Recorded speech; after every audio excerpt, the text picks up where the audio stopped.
Did you know the Eiffel Tower was supposed to be dismantled after just 20 years? This is the story of how a temporary structure, once despised by the artistic elite of Paris, became the eternal symbol of a nation. Our story begins in the late 19th century. Paris, a city of lights, art, and revolution, is preparing to host the 1889 Exposition Universelle, the World's Fair.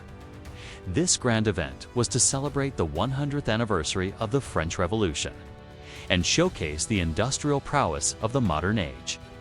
The French government announced a competition to design a spectacular monument for the fair, a centerpiece that would dazzle the world. Among the many proposals, one stood out for its sheer audacity.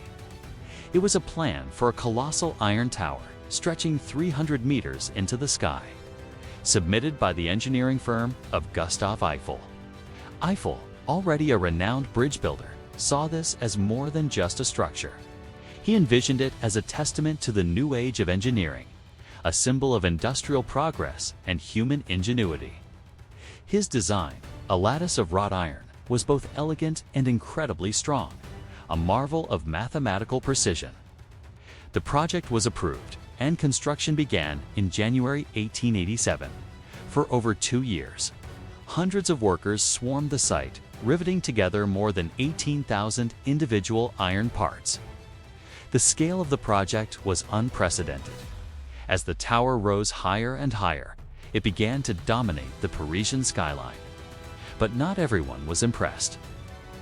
In fact, a storm of protest erupted from Paris's most prominent artists and intellectuals.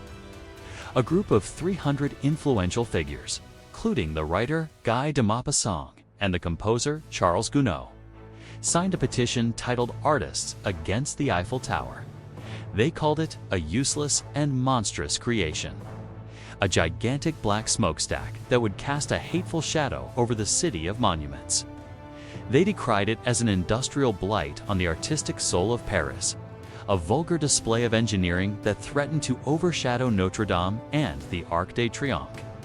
The public backlash was fierce. The tower was mocked, ridiculed, and called everything from a tragic street lamp to a metal asparagus.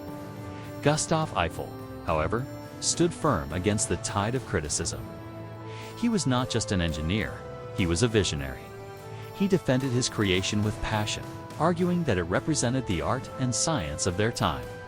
He wrote, "Are we to believe that because one is an engineer, one is not preoccupied by beauty in one's constructions?"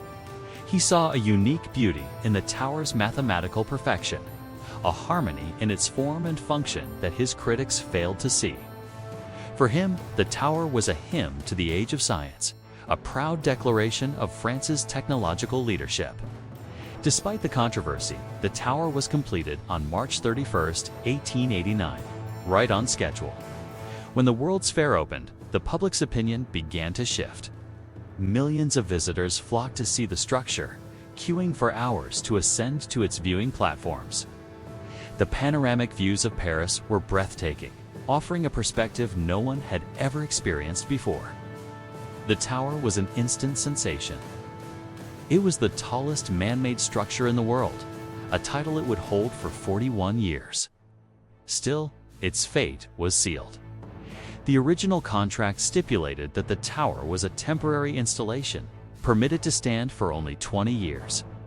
After that, it was scheduled to be torn down, its iron sold for scrap. Gustave Eiffel had poured his heart, his reputation, and a significant portion of his own fortune into this project. He couldn't bear the thought of his masterpiece being demolished. He knew he had to find a new purpose for it, something that would make it indispensable to the city. Eiffel was a forward thinker. He realized the tower's immense height made it an ideal platform for scientific experiments. He installed a meteorology lab on the top floor and encouraged experiments in physics and aerodynamics. But the real breakthrough came with a new, invisible technology: radio. At the turn of the 20th century, wireless telegraphy was in its infancy. The tower, with its incredible height, was a perfect antenna. In 1903, Eiffel allowed the French military to install a long-range radio transmitter on its summit. This was the tower's saving grace. The military quickly recognized its immense strategic value. During World War I, the Eiffel Tower's radio station played a crucial role. It intercepted enemy communications, including vital messages that helped lead to the Allied victory at the First Battle of the Marne. It jammed German radio signals and allowed for constant communication between Paris and the front lines. The tower had proven its worth beyond any doubt. It was no longer just a fairground attraction. It was a vital asset for national defense. When its 20-year permit expired in 1909, the idea of dismantling it was unthinkable. The city of Paris officially renewed the permit, and the tower was saved. From that moment on, the Eiffel Tower's place in the heart of Paris and the world was secured. The structure that was once mocked as a monstrosity slowly transformed into a beloved icon. It has witnessed over a century of history, surviving wars and welcoming millions of lovers, artists, and dreamers. It has been illuminated in countless colors, celebrating everything from New Year's Eve to World Cup victories. The artists who once detested it are long gone, but the tower remains. A graceful and enduring testament to the vision of one man who dared to dream bigger. It stands not just as a symbol of Paris, but as a universal symbol of innovation, perseverance, and the beautiful, often surprising, journey of an idea from rejection to adoration. The temporary spectacle became an eternal icon. Thank you so much for watching. If you enjoyed this journey into the past, don't forget to like this video, subscribe to our channel for more amazing stories, and hit that notification bell so you never miss an update. We'll see you in the next one.